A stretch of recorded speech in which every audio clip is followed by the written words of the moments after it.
क्या आपने कभी सोचा है कि हम क्यों बूढ़े होते हैं? क्यों हमारे शरीर बदलते हैं, हमारी त्वचा झुर्रियों वाली हो जाती है और हमारी ऊर्जा कम हो जाती है? मुझे पता है कि मैंने सोचा है। एक वैज्ञानिक के रूप में जो जीवन के रहस्यों से मोहित है, मैंने वर्षों तक उम्र बढ़ने की जटिल बुनाई को सुलझाने में बिताए हैं। आज मैं आपको इस जैविक सिम्फनी के दिल में एक यात्रा पर ले जाने वाला हूं और आपको दिखाऊंगा कि हम इसकी निरंतर प्रगति को धीमा कैसे कर सकते हैं।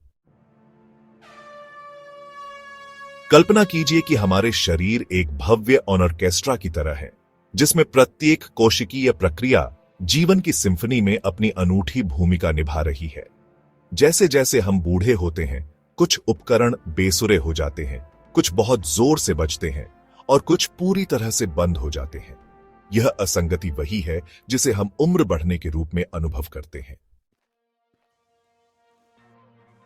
जन्म के क्षण से ही हमारा डीएनए प्रतिकृति करना शुरू कर देता है। हमारी कोशिकाएं विभाजित होती हैं और एक घड़ी टिकने लगती है। लेकिन यह सिर्फ एक घड़ी नहीं है, यह लाखों है जो हमारे शरीर की हर कोशिका में निहित है। ये हमारे टेलोमेरस हैं, हमारे क्रोमोसोम के सिरों पर सुरक्षात्मक कैप्स। जैसे जैसे मैंने इन आकर्षक संरचनाओं का अध्ययन किया है, मैंने उन्हें हमारे कोशिकीय ऑर्केस्ट्रा के कंडक्टर के रूप में देखा है। प्रत्येक कोशिका विभाजन के साथ हमारे टेलोमेरस छोटे होते जाते हैं, जैसे एक फ्यूज धीरे धीरे जलता है। जब वे बहुत छोटे हो जाते हैं तो कोशिका विभाजित होना बंद कर देती है, एक प्रक्रिया जिसे हम कोशिकीय वृद्धावस्था कहते हैं। लेकिन टेलोमेरस कहानी का सिर्फ एक हिस्सा है। हमारे जीवन भर हमारी कोशिकाएं विभिन्न प्रकार के तनाव और क्षति से लगातार बमबारी का सामना करती हैं। कल्पना कीजिए कि हमारी कोशिकाएं घेराबंदी के तहत किले हैं। हमलावर, फ्री रेडिकल्स और अन्य प्रकार के ऑक्सीडेटिव तनाव। ये आणविक हमलावर हमारे डीएनए, प्रोटीन और कोशिकीय संरचनाओं को नुकसान पहुंचा सकते हैं। समय के साथ यह क्षति जमा हो जाती है, जिससे उम्र बढ़ने के दृश्य और अदृश्य संकेत उत्पन्न होते हैं, जिन्हें हम सभी अनुभव करते हैं।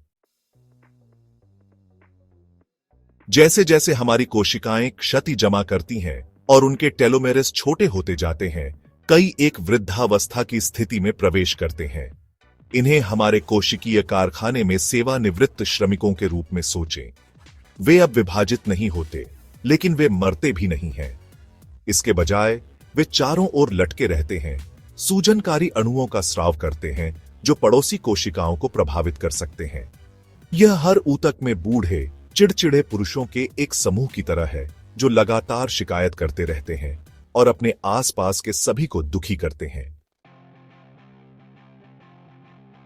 हमारे उम्र बढ़ने की सिम्फनी में एक और प्रमुख खिलाड़ी माइटोकॉन्ड्रिया है, जो हमारी कोशिकाओं के पावर हाउस हैं। जैसे जैसे हम बूढ़े होते हैं, ये कोशिकीय बैटरियां कम कुशल हो जाती हैं। यह एक पुराने घिसे पिटे बैटरी पर एक आधुनिक स्मार्टफोन चलाने की कोशिश करने जैसा है।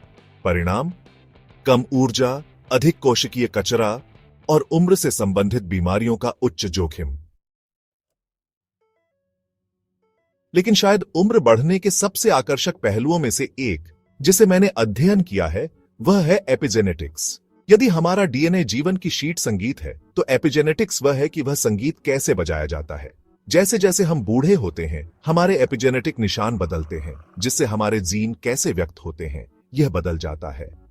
यह ऐसा है जैसे ऑर्केस्ट्रा अभी भी वही टुकड़ा बजा रहा है, लेकिन बहुत अलग व्याख्या के साथ। यहां यह वास्तव में दिलचस्प हो जाता है और व्यक्तिगत। हमारे जीवन शैली विकल्प इन एपिजेनेटिक परिवर्तनों को प्रभावित कर सकते हैं। यह ऐसा है जैसे हम सभी अपने स्वयं के उम्र बढ़ने की सिम्फनी के कंडक्टर हैं। मैं हमेशा इस बात से मोहित रहा हूं कि हमारा आहार हमारे स्वास्थ्य को कैसे आकार दे सकता है। लेकिन यह सिर्फ कैलोरी और पोषक तत्वों से गहरा है। जो भोजन हम खाते हैं, वह वास्तव में हमारे एपिजेनोम को प्रभावित कर सकता है। संभावित रूप से यह प्रभावित कर सकता है कि हम कैसे बूढ़े होते हैं। यह सोचने के लिए दिमाग उड़ाने वाला है कि हम जो भी भोजन खाते हैं, वह संभावित रूप से हमारे आनुवंशिक अभिव्यक्ति को फिर से आकार दे रहा है। और व्यायाम को न भूले। मैंने प्रत्यक्ष रूप से देखा है कि नियमित शारीरिक गतिविधि कैसे कोशिकीय स्वास्थ्य में सुधार कर सकती है। सूजन को कम कर सकती है और यहां तक कि हमारे एपिजेनेटिक निशानों को भी प्रभावित कर सकती है। यह हमारे कोशिकीय ऑर्केस्ट्रा को नियमित ट्यून अप देने जैसा है। अब भविष्य की ओर देखते हैं। दुनिया भर के वैज्ञानिक, जिनमें मैं भी शामिल हूं, ऐसे आकर्षक हस्तक्षेपों का पता लगा रहे हैं जो उम्र बढ़ने के पहलुओं को धीमा या यहां तक कि उलट सकते हैं। कैलोरी प्रतिबंध से लेकर सेनोलिटिक्स तक, जो उन चिड़चिड़े वृद्धावस्था कोशिकाओं को साफ करते हैं। हम कुछ वास्तव में रोमांचक सफलताओं के कगार पर हैं।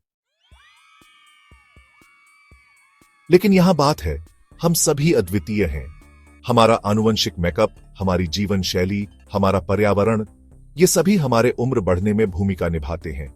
यही कारण है कि मुझे विश्वास है कि स्वस्थ उम्र बढ़ने का भविष्य व्यक्तिगत दृष्टिकोणों में निहित है, जो प्रत्येक व्यक्ति की जरूरतों और आनुवंशिक प्रोफाइल के अनुरूप है। तो आप अभी क्या कर सकते हैं? अपनी खुद की उम्र बढ़ने की सिम्फनी का संचालन शुरू करें।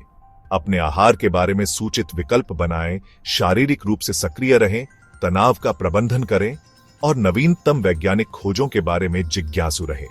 याद रखें, हर दिन हमारे उम्र बढ़ने को प्रभावित करने का एक अवसर है। जैसे ही हम अपनी यात्रा समाप्त करते हैं, आइए बड़े चित्र पर विचार करें। उम्र बढ़ना सिर्फ एक व्यक्तिगत प्रक्रिया नहीं है, यह एक भव्य विकासवादी प्रयोग है। यह समझना कि हम कैसे और क्यों बूढ़े होते हैं, हमें जीवन की प्रकृति के बारे में गहन अंतर्दृष्टि दे सकता है। उम्र बढ़ने के अनुसंधान का क्षेत्र तेजी से विकसित हो रहा है। कौन जानता है कि अगले दशक में कौन सी सफलताएं आ सकती हैं? एक वैज्ञानिक के रूप में मैं संभावनाओं से रोमांचित हूं।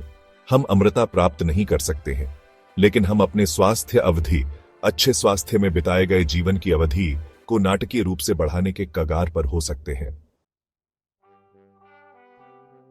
जैसे ही हम आज अपनी यात्रा के अंत में आते हैं, मुझे उम्मीद है कि मैंने उम्र बढ़ने के विज्ञान की आकर्षक दुनिया के बारे में आपकी जिज्ञासा को प्रज्वलित किया है। याद रखें, हर दिन, हर निर्णय के साथ हम अपनी उम्र बढ़ने की कहानी लिख रहे हैं। तो चलिए इसे एक अच्छा बनाते हैं। खोज करते रहे, सवाल पूछते रहे, और कौन जानता है, शायद आप उम्र बढ़ने के विज्ञान में अगला बड़ा रहस्य खोलने वाले होंगे। अगली बार तक जिज्ञासु रहे, स्वस्थ रहे और जीवन की सुंदर सिम्फनी को अपनाएं।